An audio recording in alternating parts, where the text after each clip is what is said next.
சம்சாரம் அது மின்சாரம்னு சொல்லி பார்த்துருக்குறேன். இந்த ஆட்சியில் வந்து மின்சாரமே ஒரு சமாச்சாரம் ஆயிடுச்சு, தினசரி சமாச்சாரம் ஆயிடுச்சு. இங்கே மின்வெட்டு, அங்கே மின்வெட்டு, இங்கே இப்படி ஆயிடுச்சு, அங்கே உங்கள் பகுதியிலேயே வந்து பார்த்தீங்கன்னா மின்சாரம் துண்டிக்கப்படுதுன்னா அப்போ வந்து இது திமுககாரங்க பழி போடுவீங்களா? நீங்கள் ஏற்கனவே வந்து எல்லாத்துக்கும் திமுககாரங்க சாடியாச்சு. ஆட்சி அதிகாரத்தில் இல்லாத போது ஜனநாயக படம் வரலையா, அது திமுககாரன். எல்லாத்துக்கும் திமுக திமுக திமுக திமுக. ஆட்சிக்கு வந்த பிறகு நீங்கள் திமுகனா இங்கே யார் காதில் கடுக்கனா போட்டிருக்கிறாங்க? இதை விட ஒரு கொடுமை என்னன்னா, நீங்கள் யார் தலையில் கை வைக்கிறீங்க பாருங்கள். திருவண்ணாமலை தீபம், அதை கோடிக்கணக்கான பக்தர்கள் வணங்கக்கூடிய அந்த கோயிலில் கிரிவலம் போகும்போது கரண்ட் இல்லை, செல்போன் எடுத்துகிட்டு போகிற காட்சியை பார்க்குறோம். அந்த கிரிவல பாதை இருக்குது தெரியுங்களா, அதுக்கு மின்சார லைட் இருக்குது தெரியுமா, சுற்றி லைட் இருக்குமா? இந்த தகவல் முதலமைச்சர் கூட தெரியாது. நான் சொல்கிறேன் கேளுங்க, நீங்கள் வேணால் கேட்டு சரி தெரிஞ்சுக்குங்க. அந்த மின்விளக்கு இருக்கிற கிரிவலம் போகிற மின்விளக்கு இருக்குது சுற்றி இருக்குது பார்த்தீங்களா, அந்த மின்விளக்கு போட்டு கொடுத்தது யார் தெரியுமா? ஸ்பான்சர் யார் தெரியுமா? யாருக்காவது தெரியுமா? ஸ்பான்சர் ரஜினிகாந்த். 5 ஆண்டு காலம் நிறைவு செய்வான்றது வந்து நீங்கள் எத்தனை பேருக்கு வந்து நீங்கள் மெஜாரிட்டி கொண்டு வந்தாலும் கூட பார்த்தீங்கன்னா இது வந்து ஹீரோ வந்து கிட்டத்தட்ட வந்து வில்லனாக மாறிட்டு வர்றார். விஜய் என்ற ஹீரோ அரசியலில் வில்லனாக மாறிட்டு வர்றார்.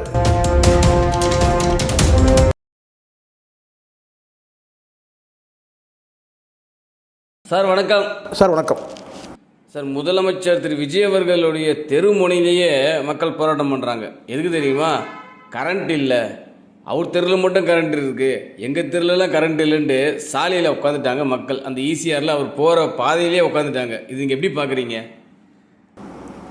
சம்சாரம் அது மின்சாரம்னு சொல்லி பார்த்துருக்குறேன்.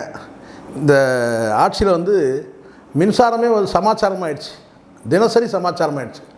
இங்கே மின்வெட்டு, அங்கே மின்வெட்டு, இங்கே இப்படி ஆயிடுச்சு, அங்கே மக்கள் வெறுத்து போயிருக்காங்க. உள்ளபடியே இப்போ இந்த மின்சாரம் எதனால் வெட்டப்படுதுன்னே தெரியல. இங்கே வந்து முதல்ல அது விளக்கம் சொல்லணும். முதல்ல எதுக்காக எதனால் வந்து மின்சார வெட்டு எதனால், எவ்வளோ நாளைக்கு இந்த கதையை சொல்லுவீங்க? திமுககாரங்க கட் பண்ணுறாங்கன்னு சொல்லிட்டு, கருப்பு ஆடுகள் கட் பண்ணுறாங்க, திமுககாரங்க கட் பண்ணுறாங்க, இதெல்லாம் ஒரு பதிலாக? இது மக்கள் வந்து கொந்தளிச்சு போயிருக்காங்க. அவர் வீட்டு பக்கத்துலேயே வந்து கரண்ட் இல்லை, பக்கத்து தெருலையே. அங்கெல்லாம் வந்து மின்சாரம் துண்டிக்கிறதுக்கான வாய்ப்பே கிடையாது. அப்போ அந்த இடத்துல மின்சாரம் துண்டிக்கிறாங்க, கருப்பு ஆடுகள் வந்து மின்சாரம் துண்டிக்கிறாங்கன்னா அப்போ நீங்கள் கேப்பபிள் இல்லைன்னு அர்த்தம், நீங்கள் திறமை இல்லைன்னு அர்த்தம். அப்படி தானே முடியும்? இது அப்படி தானே கேள்வி கேட்குற மாதிரி ஆகிடும். உங்கள் பகுதியிலேயே வந்து பார்த்தீங்கன்னா மின்சாரம் துண்டிக்கப்படுதுன்னா அப்போ வந்து இது திமுககாரங்க பழி போடுவீங்களா? நீங்கள் ஏற்கனவே வந்து எல்லாத்துக்கும் திமுககாரங்க சாடியாச்சு. ஆட்சி அதிகாரத்தில் இல்லாத போது ஜனநாயக படம் வரலையா, அது திமுககாரன். எல்லாத்துக்கும் திமுக திமுக திமுக திமுக. ஆட்சிக்கு வந்த பிறகு நீங்கள் திமுகனா இங்கே யார் காதில் கடுக்கனா போட்டிருக்கிறாங்க? சொல்லுங்கள். மக்கள் யோசிக்க மாட்டாங்களா? ஒட்டுமொத்த ஆட்சி அதிகாரம் உங்கள்கிட்ட இருக்குது சார். கைது பண்ணுங்க, யார் வந்து கருப்பாடுன்னு சொல்லி கைது பண்ணுங்க, மின்சாரத்தை யார் வந்து வெட்டுறாங்க கைது பண்ணுங்க. அப்போ ஏதோ உங்ககிட்ட இருக்கிற அந்த இயலாமை தான் இந்த மின்சார துண்டிப்பு. அதை நீங்கள் வந்து சமாளிக்க பார்க்குறீங்க. அதுவும் ஆட்சிக்கு வந்த 1 வாரம் 10 நாளில் இப்படி நடக்குதுன்னா, ஒட்டுமொத்தமாக இரவு நேரங்களில் மின்சாரத்தை துண்டிக்கும் போது பாதுகாப்பற்ற சூழல் வருது. ஏற்கனவே இங்கே வந்து தினசரி ஒரு கொலை நடக்குது. மக்கள் வந்து ஒரு அச்சத்தோடு வந்து பார்த்தீங்கன்னா வாழக்கூடிய சூழல். வயசானவங்களுக்கு மருத்துவமனையில் வந்து கரண்ட் இல்லைங்க. ஒட்டுமொத்தமாக அப்போலோ போன்ற பெரிய மருத்துவமனையில் கரண்ட் இல்லைன்னு சொல்லி நேற்றுக்கு வந்து வீடியோ வைரல் ஆகுது. அங்கே டிரான்ஸ்ஃபார்மர் இல்லையா? எதனால் டிரான்ஸ்ஃபார்மர் அங்கே வந்து போடலை? அப்போ நோயாளிகள் வந்து பார்த்தீங்கன்னா இறக்கக்கூடிய அபாயம் இருக்குல்ல. மின்சாரம் வந்து மருத்துவமனைகள்னால் எவ்வளோ பெரிய சிக்கல் இருக்குது. இதெல்லாம் எங்கே போய் முடியும்னு தெரியல. நீங்கள் எவ்வளோ நாளைக்கு இதை வந்து இப்படி ஓட்ட முடியும்னு தெரியல. ஒரு கடந்த திமுக ஆட்சியிலே நடந்தது இந்த மாதிரி. ஆனால் அதுக்கு ஒரு விளக்கம் சொல்லப்பட்டது. என்னன்னு கேட்டிங்கன்னா வந்து அணில் கடிச்சிச்சு, அது கடிச்சின்னு அப்போயே சிரித்தாங்க எல்லாருமே. அதுக்கப்புறம் சரி செய்யப்பட்டது. அது ஒரு அதிகபட்சம் பார்த்தீங்கன்னா அது ஆட்சிக்கு வந்து ஒரு மாத காலத்துக்கு பிறகு தான். 1 வாரத்திலே இங்கே மின்சாரத்தை வந்து பார்த்தீங்கன்னா சிஎம் வீட்டு பக்கத்துலேயே வந்து கரண்ட் இல்லைன்னா எப்படி இந்த ஆட்சி? நீங்கள் சொல்லுங்கள். இதுக்கெல்லாம் நீங்கள் திமுக மேலே பழி போடுவீங்களாப்போ? திமுக கடைசியாக இன்னும் காபந்து அரசில் கூட மின்சாரம் துண்டிக்கப்படாமல் இருந்துச்சு. காபந்து அரசுலையே முதலமைச்சர்கிட்ட அதிகாரமே இல்லை, மு.க. ஸ்டாலின்கிட்ட. அப்போ கூட வந்து பார்த்திங்கன்னா மின்சாரம் வந்து துண்டிக்கப்படலை. தொடர் மின்சாரம் வழங்கப்பட்டது. மக்கள்கிட்ட அந்த பிரச்சனையே இல்லை. ஆனால் இப்போ வந்து பார்த்தீங்கன்னா ஒரு நாள் நேரத்துக்கு போய் ஒரு இடத்துல ஷூட்டில் உட்கார்ற 3 முறை கட் ஆகுது. 3 முறை கட் ஆகுது. அப்போ என்ன நிர்வாகம்? பட்ட பகலில் எதுக்காக 3 முறை கட் ஆச்சுன்னே தெரியல. எங்கே போய் முடியும் இதெல்லாம்? இதுக்கு ஏதாவது பொறுப்பு? சரி, இது நடக்குது ஒரு பக்கம். இந்த மின்சாரத்துறை அமைச்சருக்கு சரியான ஒரு விளக்கம் இருக்கா? அசிங்கமாக இல்லை? ஆட்சி அதிகாரத்தெல்லாம் நீங்கள் வச்சுட்டு கையில் காவல்துறையிலேருந்து மொத்த துறையை நீங்கள் வச்சுக்கிட்டு, ஏன் இன்னும் மத்திய அரசுக்கிட்டேருந்து இராணுவத்தை கூட வாங்கிடுங்க. அதுக்கப்புறம் நீங்கள் வந்து சொல்லுவீங்களா கருப்பாடு இருக்குது வெள்ளாடு இருக்குன்ட்டு? எல்லா துறையிலும் சொல்லுவீங்களா நீங்கள் கருப்பாடு இருக்குன்ட்டு? ஒரு துறையிலையும் ரொம்ப கேலிக்குரியதாக இருக்குது. முதல்ல இந்த அமைச்சர்களை வந்து பொறுப்புகளை உணர்த்துங்க. அது சிடிஆர் நிர்மல்குமாராக இருக்கட்டும், அது யாருன்னா இருக்கட்டும், அமைச்சர்களுக்கு என்ன பொறுப்புன்னு பாருங்கள். ஒரு ஆய்வு செய்யறதுக்கு போகிறாரு ஒரு அமைச்சர், இன்னும் தனியாக அந்த ஸ்கூல் பையன் மாதிரி போகிறாரு. ஒரு 4 அதிகாரிகள் இல்லை, அவர் போய் வந்து ஆய்வு பண்ணுற பார்த்தீங்கன்னா அங்கே இருக்கிற ஏதோ ஒரு இந்த லட்டு விற்கிற ஒரு அட்டண்டர் ஒரு கோயிலில் அவர்கிட்ட போய் கேட்டுருக்கிறார். ஒரு அமைச்சர் அசிங்கமாக இருக்குது. சில விஷயங்கள்லாம் பார்க்கும்போது கிரிஞ்சுன்னுவாங்களே அந்த மாதிரி அப்படி தான் இருக்குது.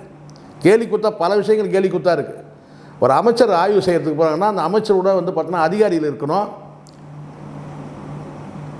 அங்கே நம்ம யாரும் இங்கே உயர்த்திலாம் பேசலை. சேகர்பாபு வந்து பார்த்திங்கன்னா வந்து அவர் என்ன பண்ணார்? கதவை திறந்து புடவையை சரி பண்ணார்.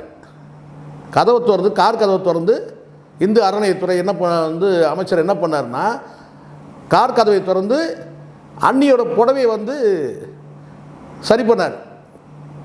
அன்றைக்கே அந்த அமைச்சர் உள்ள அந்த பதவியோட மாண்பு போச்சு. மாண்பு மிகுன்ற வார்த்தை அன்றைக்கி வந்து பார்த்தீங்கன்னா மண்டிட்டுது அன்னைக்காலில். உண்மை தானே இது? இன்றைக்கி இந்த அமைச்சர் என்ன செய்கிறாருன்னா, இந்து அறநிலையத்துறை அமைச்சர் என்ன பண்ணுறாருன்னா, ஒரு அட்டண்டர்கிட்ட போயிட்டு வந்து ஆய்வு செஞ்சேன்னு சொல்லிட்டு இருக்கிறாரு, அதிகாரிகள் யாருமே இல்லாமல். இது கேலி கிண்டல் ஆகுமா ஆகாதா? ஆய்வு செய்கிறதுனா முதல்ல அமைச்சர்களுக்கு ஆய்வு செய்கிறது என்னன்றதை முதல்ல சொல்லுங்கள். நீங்கள் எல்லா துறையும் வந்து நாசமாயிடுச்சுன்னு சொல்லி படம் பிடிச்சி காட்டாதீங்க. எல்லா துறையுமே நாசமாயிடுச்சு. இல்லை, இந்த அறநிலையத்துறை சொல்லும்போது ஞாபகம் வந்துச்சு. வழக்கமாக திருவண்ணாமலையில் கிரிவலம் போகிறவங்க லைட்டு வெளிச்சத்தில் போவாங்க. இந்த வாட்டி கிரிவலம் போனவங்க தங்களோட செல்ஃபோன் அடிச்சுட்டு போயிருக்காங்க. பாருங்க, இதை விட ஒரு கொடுமை என்னன்னா, நீங்கள் யார் தலையில் கை வைக்கிறீங்க பாருங்கள். திருவண்ணாமலை தீபம், அதை கோடிக்கணக்கான பக்தர்கள் வணங்கக்கூடிய அந்த கோயிலில் கிரிவலம் போகும்போது கரண்ட் இல்லை, செல்ஃபோன் எடுத்துகிட்டு போகிற காட்சியை பார்க்குறோம். எந்த ஆட்சியிலும் இது மாதிரி நடந்திருக்கு? அந்த பாதை முழுவதும் உங்களுக்கு பல பேர் தெரியாது, நான் சொல்கிறேன், தெரிஞ்சிருக்கலாம் இல்லை தெரியாமல் இருக்கலாம். அந்த கிரிவல பாதை இருக்குது தெரியுங்களா? அதுக்கு மின்சார லைட் இருக்குது தெரியுமா? சுற்றி லைட் இருக்குமா? இந்த தகவல் முதலமைச்சர் கூட தெரியாது. நான் சொல்கிறேன் கேளுங்க, நீங்கள் வேணால் கேட்டு சரி தெரிஞ்சுக்குங்க. அந்த மின்விளக்கு இருக்குல்ல, கிரிவலம் போகிற அந்த மின்விளக்கு இருக்குது தெரியுமா, சுற்றி இருக்குது பார்த்தீங்களா? அந்த மின்விளக்கு போட்டு கொடுத்தது யார் தெரியுமா? ஸ்பான்சர் யார் தெரியுமா? யாருக்காவது தெரியுமா? ஸ்பான்சர் ரஜினிகாந்த்.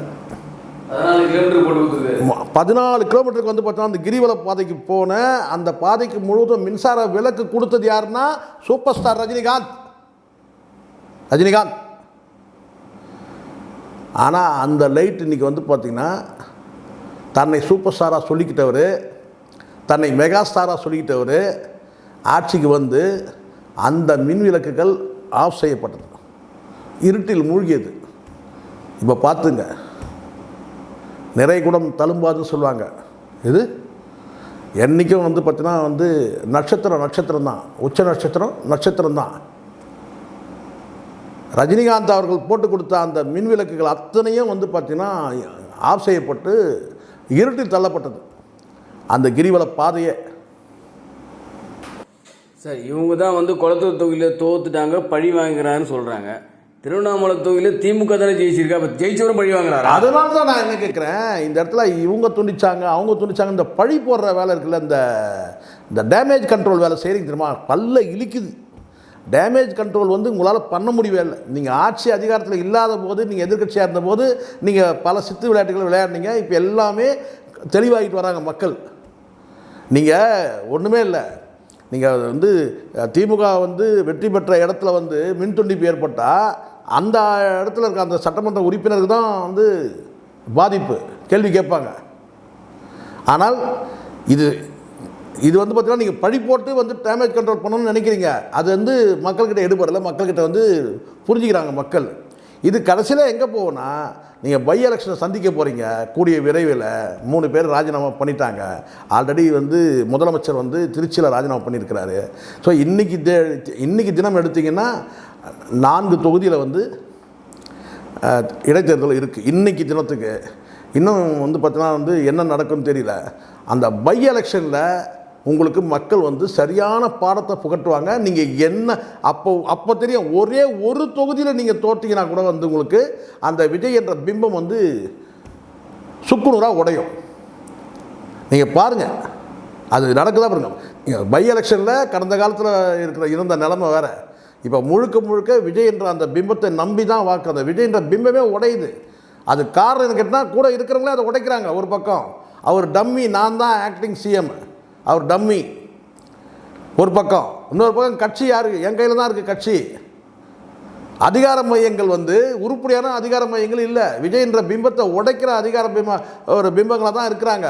இது எங்கே போய் முடியும்? பை எலெக்ஷனை நீங்கள் என்ன இந்த ப்ரொமோட் பண்ணுறது இதெல்லாம் வந்து எடுபடாது மக்கள்கிட்ட. மக்களுக்கு ரொம்ப அவேர்னஸ், மக்கள்கிட்ட வந்து விழிப்புணர்வு வந்துடுச்சு மக்கள்கிட்ட. எத்தனை ஃபோன் தெரியுங்களா? எத்தனை ஃபோன் அட்டன் பண்ண முடியல, அவ்வளோ ஃபோன் வருது. ஏன்னா அவ்வளோ தெளிவாயிட்டீங்க அண்ணன், நீங்கள் பேசுனீங்க, நீங்கள் செஞ்சீங்க, நீங்கள் சொன்னதெல்லாம் நாங்கள் கேட்கல, நீங்கள் சொல்கிறது அத்தனையும் கரெக்டாக இருக்குது, நீங்கள் சொன்ன விஷயங்கள் எல்லாமே சரியாக இருக்குது, நாங்கள் நம்பலை. எவ்வளோ ஃபோன் தெரியுங்களா? அதை பல ஃபோன் அட்டன் பண்ண முடியாமல் போகுது, சூழல் கூட ஆகுது. வாட்ஸ்அப்பில் படிக்கிற நேரம் கூட நம்மளால் முடியல, அவ்வளோ செய்திகள் வந்துக்கிட்டு இருக்குது. வீடியோவை போட்டே சொல்கிறாங்க, அன்றைக்கி நீங்கள் சொன்னீங்க, இன்றைக்கி இது நடந்துருச்சு, அன்றைக்கி நீங்கள் இதை பேசுனீங்க, இன்றைக்கி இது நடந்துருச்சு. இப்போ புரியலா? இதுதான் பணம் வாங்கிட்டு பேசுகிறதுக்கும் பணம் வாங்காமல் பேசுகிறதுக்கும் இருக்குது. எவங்கிட்டையும் கை நீட்டவே இல்லை. இந்த தேர்தலில் எந்த தேர்தலையும் எவங்கிட்டையும் கை நீட்ட போகிறது கிடையாது. மனசாட்சிக்கு பேசுகிறேன், நல்லது இல்லை. இந்த ஆட்சி வந்து உட்காந்துட்டீங்க, எப்படியோ வந்து உட்காந்துட்டீங்க. ஆனால் அந்த இருக்கையை தக்க வைக்கிறதுக்கு பாருங்கள்.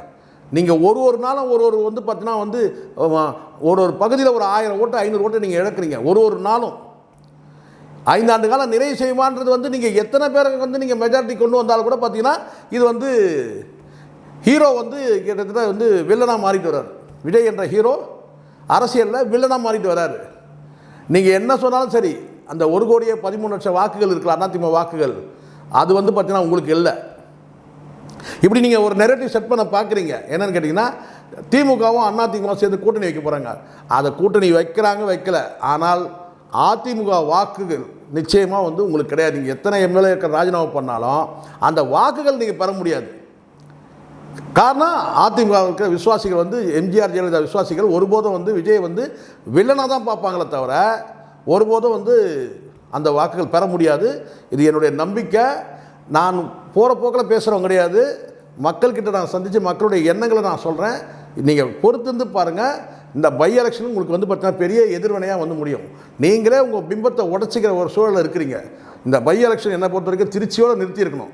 நீங்கள் அதை கூடுதலாக உங்களுடைய பார்த்தீங்கன்னா உங்களுடைய பேராசையினால் நீங்கள் உங்களுடைய ஆட்சியை நிலைநிறுத்தணுன்றதுக்காகவே ஆல்ரெடி உங்கள் ஆட்சி வந்து பார்த்தீங்கன்னா வந்து ஒரு நிலையாக தான் இருக்குது கல்லாப்பேட்டி கூட்டணி மூலமாக.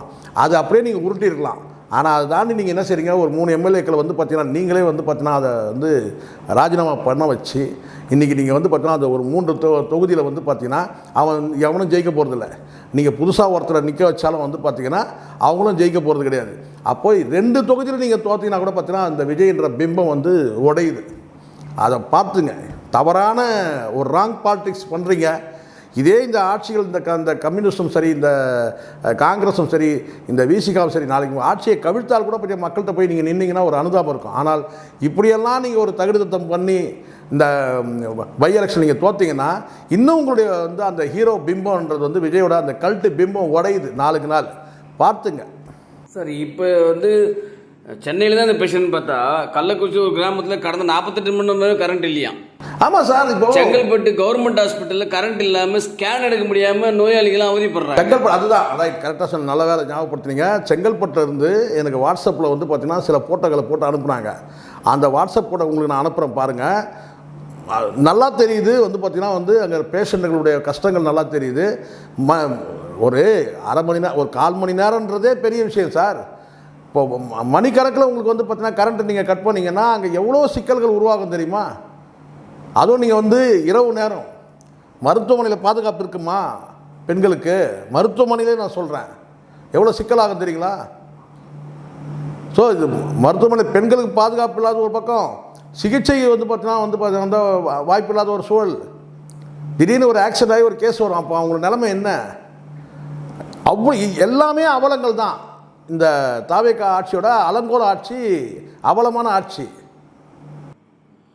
சார் இதில் இன்னொரு முக்கியமான விஷயம் பாருங்கள், கரண்ட் ஒரு பக்கம் இருக்குதுன்னா தண்ணி இல்லைன்னு கேட்டு போராட்டம்.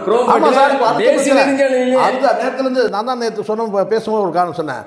நீங்கள் அடிப்படை வசதி மின்சாரம், குடிநீர், இந்த 2 விஷயம் வந்து பார்த்தீங்கன்னா, அதுக்கப்புறம் பொது சுகாதாரம், மருத்துவமனை, இந்த அடிப்படையான விஷயங்கள் வந்து பார்த்தீங்கன்னா மின்சாரமும் குடிநீரும் பொது சுகாதாரமும் உங்களுக்கு வந்து இல்லைன்னு சொன்னால் மிகப்பெரிய சிக்கல். 4 நாளைக்கு நீங்கள் குப்பையை எடுக்கலைன்னா நாரி போயிடும். அதே மாதிரி வந்து ஒரு நாள் குடிக்க தண்ணி வரலன்னா போதும், ஒரே ஒரு நாள் தண்ணி வரலன்னா முடிஞ்சிச்சு. இப்போ ஏன் உங்களுக்கு புரியுதுங்களா? ஒன்று தொடர்புடையது. இப்போ மின்சாரம் இல்லை, மின்சாரம் இருக்கும்போது பார்த்தீங்கன்னா தண்ணியை வந்து பார்த்தீங்கன்னா தண்ணி ஏற்ற முடியாது. மின்சாரம் இல்லாதனால தண்ணி ஏற்ற முடியாது. தண்ணி ஏற்றினா தான் தண்ணி சப்ளை வந்து பார்த்தீங்கன்னா பகுதிகளுக்கு போகும். ஸோ இது ஒன்று தொடர்புடையது.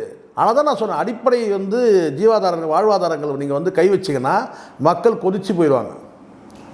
கடந்த முறை உங்களுக்கு தெரிய நினைக்கிறேன், 89லேயே இந்த சிக்கல் வந்துச்சு. திமுக ஆட்சியிலேயே தொடர் மின்வெட்டு இருந்துச்சு. அப்போ வந்து ஆற்காடு வீராசாமி வந்து மின்சாரத்துறை அமைச்சராக இருந்தார். கடுமையான விமர்சனங்கள் வந்து சட்டசபையில் வந்து எதிர்கொண்டாங்க. அதுக்கு பிறகு தான் மின்சாரம் தட்டுப்பாடு இல்லாமல் கிடைக்கிறதுக்கான நிறைய திட்டங்களை வந்து பார்த்திங்கன்னா திமுக ஆட்சியில் கொண்டு வந்தாங்க. அதுக்கு பிறகு அதிமுக ஆட்சியிலையும் கொண்டு வந்தாங்க. மின்வெட்டு என்பது வந்து திமுக ஆட்சி 89லேருந்து மின்வெட்டுகள் வந்து பார்த்திங்கன்னா சீர் செய்யப்பட்டது. அதுக்கப்புறம் அடுத்த ஆட்சியில் வந்து பார்த்திங்கன்னா மின்வெட்டுன்றதே கிடையாது.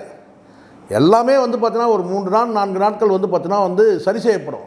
அது கூட திட்டமிட்டு குறிப்பு அப்போ தான் உங்களுக்கு வந்து முன்னறிவிப்பு இல்லாமல் மின்சாரத்தை துண்டிக்கவே கூடாதுன்ற அந்த விதிகள் பின்பற்றப்பட்டுச்சு. இப்போ அப்படி கிடையாது. அறிவிக்கப்படாத மின்வெட்டு என்ன வேணால் எப்போ வேணால் எது வேணால் நடக்கும். அப்போ என்ன ஆகும்? எல்லா தொழிலும் முடங்கும் சார். சரி சார், இந்த 15 நாட்களே இவ்வளோ நிலைமைகள் வந்து தமிழ்நாட்டில் தலைகீழ மாதிரி இருக்குது. நம்ம பொறுத்து பார்ப்போம். Thank you sir. தேங்க்யூ. நன்றி சார். இது போல பல வீடியோக்களை கண்டு மகிழ எங்களது ரீசன்ட் வாய்ஸ் சேனலை மறக்காம சப்ஸ்கிரைப் பண்ணுங்க.